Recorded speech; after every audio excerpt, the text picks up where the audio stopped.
Now, Jamaica recorded its highest ever score at the Netball World Cup in making a strong start to its gold medal push today at the 2023 edition in Cape Town, South Africa.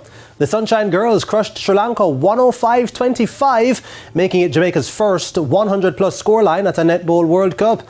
The Jamaicans, who were without captain Janelle Fowler for most of the way as she rested for the first three quarters, stormed to a 26-5 first quarter lead and scored another 26 to Sri Lanka's 6 for a 52-11 halftime advantage. The Sunshine Girls outscored their opponents 23-7 in the third quarter, after which they led 75-18 before winning the final stanza 30-7. The Jamaicans are looking to better their third place finishes at the 1991, 2003 and 2007 editions.